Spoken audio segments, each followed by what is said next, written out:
산위의 마을 제45호 공동의 집 계엄의 밤 구유의 불빛 황인철 민들레 23기 환경단체 녹색연합 활동가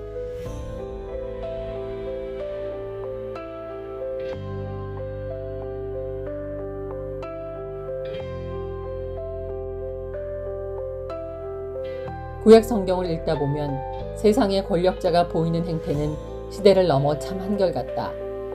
2024년 그들은 오랜 시간 조용히 불의를 꾀하고 악을 획책했다. 실행은 아침이 아닌 한밤중이었다. 12월 3일 밤 귀갓길에 속보 비상계엄 선포라는 속보를 보았다. 눈을 의심했다. TV에서 파렴치한 종북 반국가 세력을 일거에 척결하고 자유 헌정 질서를 지키기 위해 비상계엄을 선포한다는 목소리가 들렸다. 귀를 의심했다.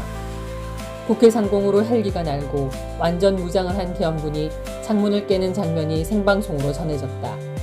영화 속 한 장면이 아니었다. 계엄사령부 제1호 포고령이 전해졌다. 국회의 정치활동 금지, 언론 통제, 집회와 시위, 파업의 금지, 역사책의 한 페이지가 아니었다.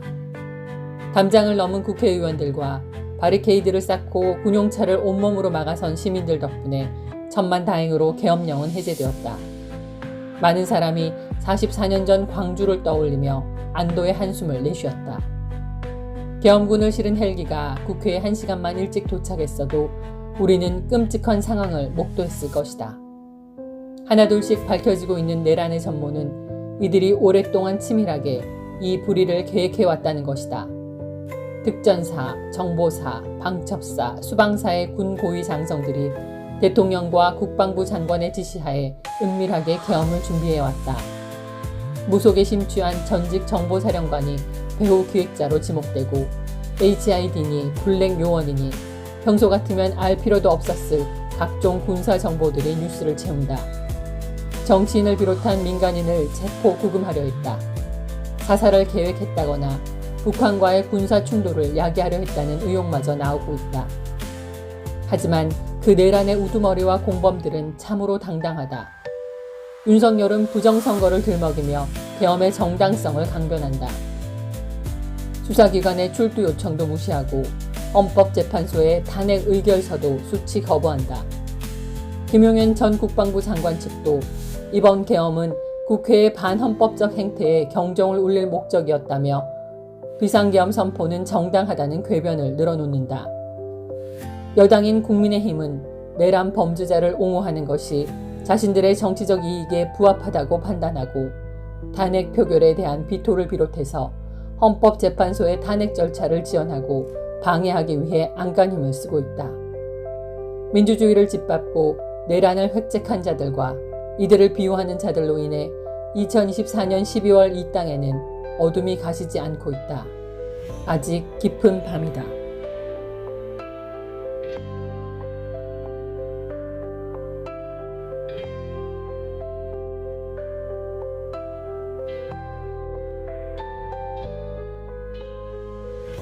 계엄과 내란의 한복판에 성탄이 찾아왔다.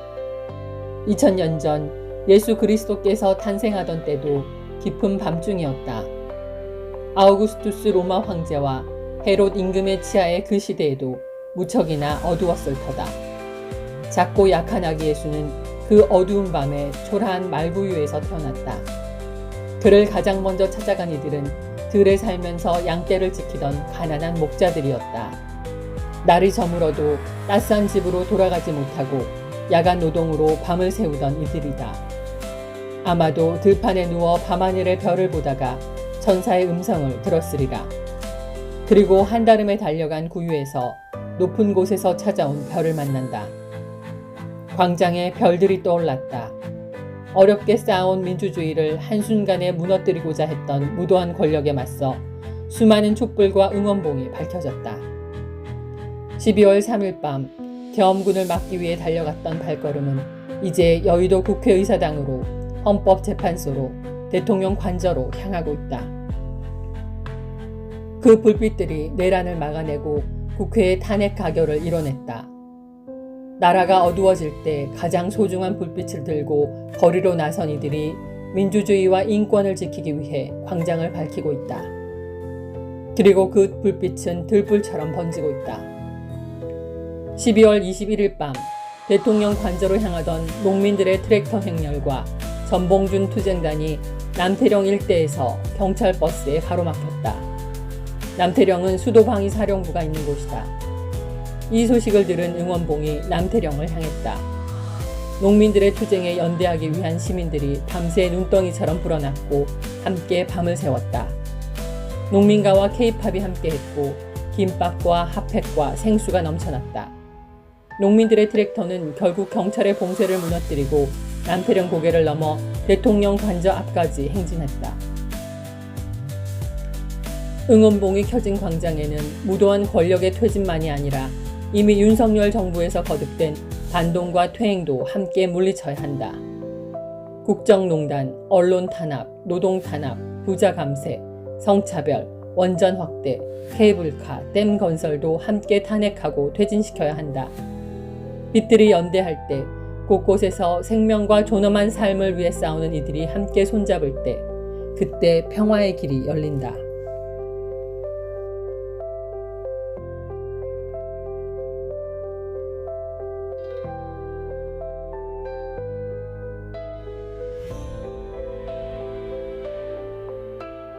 구세주의 탄생은 화려한 왕궁이 아니라 낡은 마국간의 구유에서 이루어졌다. 구원의 빛은 권력의 자리가 아니라 가난한 삶의 한복판에서 시작한다. 권력자의 얼굴을 바꾸는 것만으로는 결코 이 어둠을 몰아낼 수 없다. 우리는 이미 열광과 환멸의 시간을 겪은 바 있다. 2016년 촛불이 이끈 박근혜 탄핵 이후 들어선 소위 촛불 정권의 실패를 우리는 경험했다. 윤석열의 탄핵과 퇴진은 필요 조건이지 충분 조건이 아니다. 우리가 가야 할 길은 대통령 하나 바꾸는 것이 아니라 다른 세상을 이루는 것이다. 기후위기, 생태위기, 불평등위기, 민생위기, 전쟁위기를 넘어선 다른 세상 말이다.